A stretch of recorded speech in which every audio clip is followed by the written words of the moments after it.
adalah insan-insan yang telah menabur bakti dan mempertahankan kedaulatan tertinggi dengan penuh keberanian serta setia pada sumpah perkhidmatan.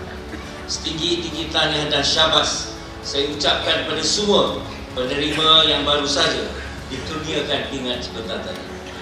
Sesungguhnya pengurniaan ini bukan sekadar bersebutir pingat di dada, tetapi lambang pengiktirafan kerajaan terhadap jasa, kecekalan dan pengorbanan tuan-tuan dan puan-puan dalam menjaga keamanan negara pada saat getir dan genting.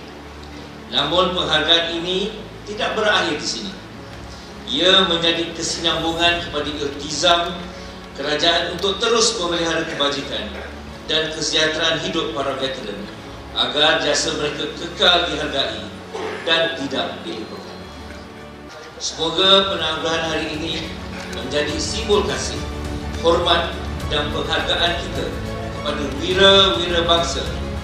Jasa tuan-tuan dan puan-puan akan terus terpahat dalam sejarah pertahanan negara.